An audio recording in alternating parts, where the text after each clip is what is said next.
Yeah. Good morning guys, our assigned topic is special purpose subsystem. Special purpose subsystem is composed of three subtopics: packaging, power distribution, and clocking. Now in packaging, the ideal package have these properties. In terms of electrical, low parasitics, meaning low parasitics, capacitance, and inductance. Mechanical, reliable and robust. Thermal, efficient heat removal, and economical, cheap and cost-effective. Next. There are two types of package to board interconnect: the through-hole mounting and the surface mount. In through-hole mounting, the board is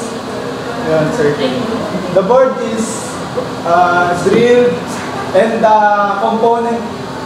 component pin is inserted to it. So in surface mount, just like in the picture, it is mounted in the surface. No hole is there. Next.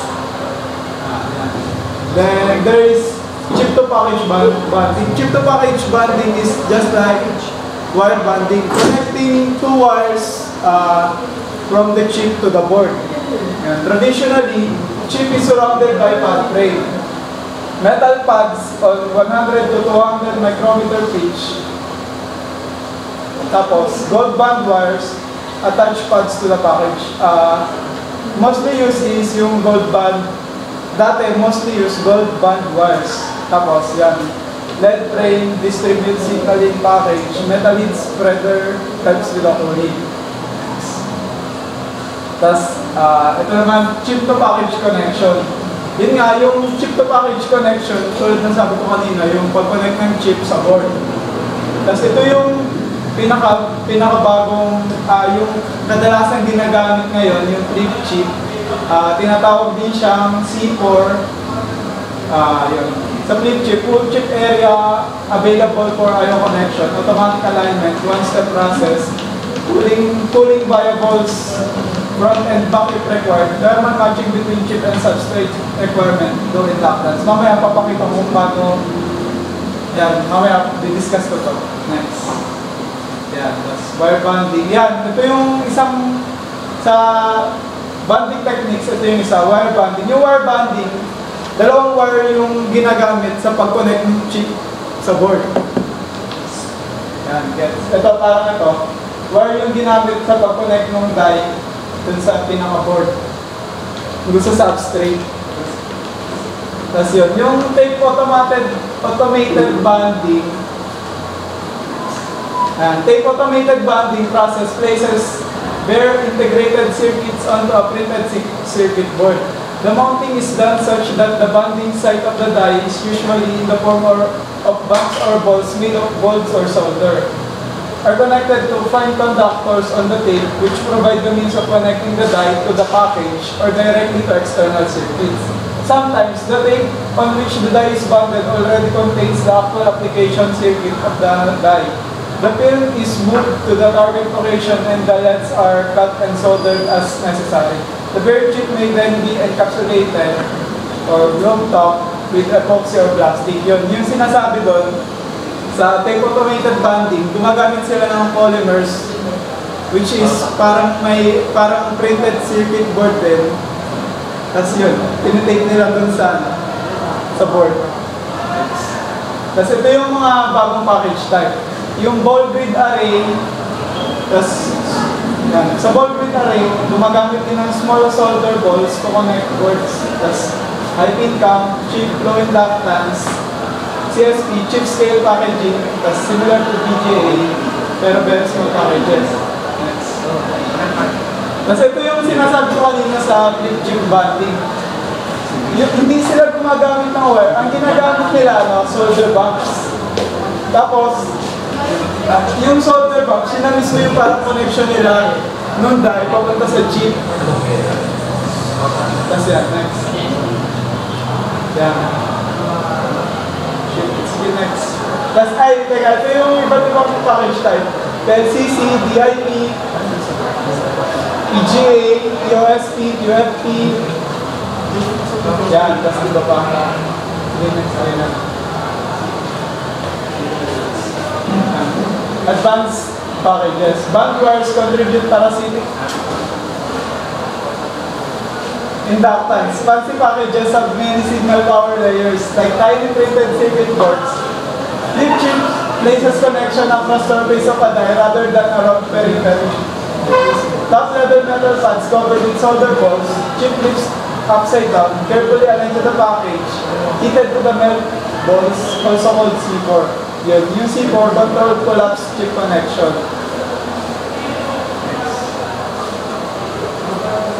Kasi ito naman yung package parasitic. Yung sinasabi kanina, dapat ma-minimize yung package parasitic. Parasitics. Ang tanong, bakit? Kasi yung package parasitics, tulad nga nung napag-aralan natin sa, sa circuits 2, tapos sa iba pang subjects natin, yung mga capacitance at inductance, may kinalaman siya sa delay. Yun. Kaya dapat, para ma-minimize yung delay, dapat bawasan dapat mawala yung parasitic capacitance at parasitic inductance. Next.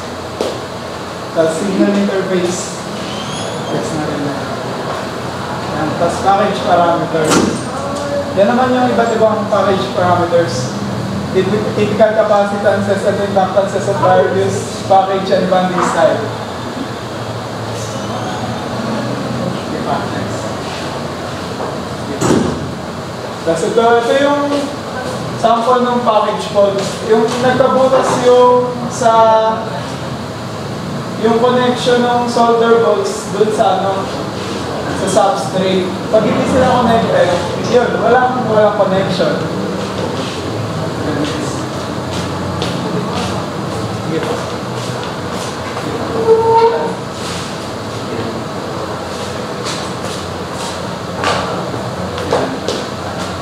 SOC has to overcome these technical challenges. Increase in system complexity, integration of heterogeneous IC technology, lack of design and test methodology. Yun yung mga problems na nag-a-arise ngayon. Tapos, sa business naman, long design and test cycles, highest investment, tapos yun, it's time to market. Tapos yung naisip namin solution is system na package. Tapos ito yung sample ng mga multi-chip modules. Yung multi-chip modules, yung board na maraming naka-embed na chips. Yun lang yun. Next. Yan, multi-chip module or MCM. Increase integration level of system. Tapos, decrease loading of external signals, meaning higher performance. No packaging of individual chips. Problems with non-good die. Single chip fault coverage is 95%. MCM yields with 10 chips, 0.95 resistance. Problems with cooling and still expensive. Yun, mahal nga lang. Next. Yan. Yun yung MCM. Samples ng MCM. Yung sa microprocessor ng Intel. Tapos doon, punta naman tayo sa power. Yan. Yung heat dissipation, 60 watts of light bulb sa surface area of 120 cm. Tapos compared mo sa processor ng Itanium 2, nagdi-dissipate siya ng 130 watts sa area lang na 4 cm squared. Makikita doon, chips have enormous power density at kailangan talaga ng cooling. Tapos yun, package spreads into larger surface area. Heat sink may increase surface area further. Fans increase airflow rate over surface area and liquid cooling used in extreme cases. Yun yung mga ginagamit sa cooling.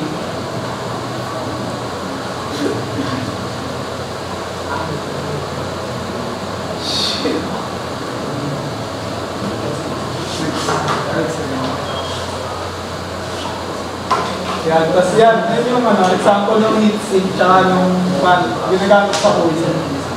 Tapos alam niyo naman siguro yung liquid nitrogen na ginagamit para sa mga high-end na. Tapos thermal resistance, change in T's, thermal resistance, combined like resistors, series and parallel. Tapos yung sa temperature sensor, lahat ng die may temperature sensor. Monitor die temperature and throttle performance if it gets too high. Use a pair of PNP bipolar transistor, vertical PNP available in CMOS. Voltage difference is proportional to absolute temperature. Measure with on-chip 8 analog to digital converter. Yung lahat ng die may temperature sensor. Yung example ito, yung temperature sensor, in form of PNP bipolar transistor. Tapos, sa CMOS, yun, vertical PNP, yung ginagamit na temperature sensor. Yan, next. Tapos yung power distribution network functions. Power distribution, carry current from pads to transistor or chips. Maintain stable voltage with low noise. Provide average and peak power demands. Provide current return paths for signals. Avoid electro migration and self-heating wear out. Consume little chip area and wear easy to lay out. Yun. Sabi nga kanina, dapat in terms of thermal properties, yung package dapat mabilis yung pag-spread niya mag-dissipate niya ng heat. Yan, next. Yan, power requirements. BDD nominal minus B group. Yung group voltage, yung pag yung load, tawag dito, kumuha ng voltage mula dun sa source, yun yung tinatawag na voltage dropping. Tapos yun, sources of voltage group, IR drops, and yun, change in induced voltage noise. Yan, IDD changes on many times scale. Next. Tapos, kailangan din ng bypass capacitor. Need low supply impedance at all frequency. Ideal capacitors have impedance decreasing gains with frequency. Real capacitors have parasitic RLL. Leads to resonant frequency of capacitor. Yun. Next. Power system models. Power comes from regulator on system board. Board and package add parasitic RLL. Bypass capacitors help stabilize supply voltage, but capacitors also have parasitic RLL. Simulate system for time and frequency response. Frequency response. Multiple capacitors in parallel. Large capacitor near regulator has low impedance at low frequency, but also has a low self-resonant frequency. And small capacitor near chip and on-chip have low impedance at high frequency. Yan, yung dito. Choose caps to get low impedance at all frequency. Charge pump. Charge pumps. Sometimes a different supply voltage is needed, but little current is required. Yun yung tinatawag na charge pump. Ibang power supply, pero maliit na kuryente yung kailangan. 20 volts for flash memory programming, negative body bias for leakage control during sleep. Generate the voltage on chip with a charge pump. Tapos, ito naman yung energy scavenging. Ultra low power system can scavenge their energy from the environment rather than needing batteries. So, example na is yung solar calculators, tapos RFID tags, tire pressure monitors powered by vibrational energy of tires. And thin-film micro batteries deposited on chip can store energy for times of peak demand. Minsan, yun. Yeah. Clock. Punta naman tayo dun sa last part, yung clock. Yan. Clock, sa clock distribution ng small chip, network is just a wire and possibly an inverter for clock.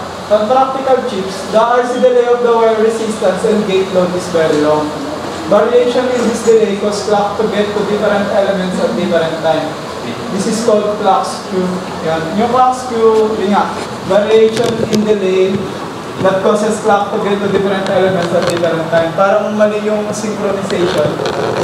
Parang mali yung timing nung IC. Kasi yung nangyayari dahil sa packaging ng IC. Kasi dun nga yun sa mga na-discuss kanina, dun sa type ng packaging, bawa flip chip, o kaya tab, tape automated bonding. Tapos ito, tingnan natin yung skew impact. Ideally, full cycle is available for work. Skew adds sequencing overhead. Tapos, yun, pag nag-add ng timing yung skew, yun, increases hold time. Magtataas yung holding time. Kasi ito yung samples ng clock distribution networks. Ad hoc, alam ko sa data counts pa to, tas grids, hybrid tree, tsaka hybrid. Yan. Yung clock grids uses grid on 2 or more levels to get clock. Makes wide to reduce RC delay and ensures low skew between nearby points, but possibly large skew across line. And yun na yung presentation natin. Judge should do it.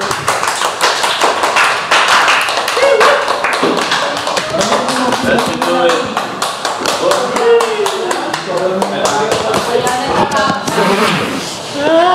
Judge.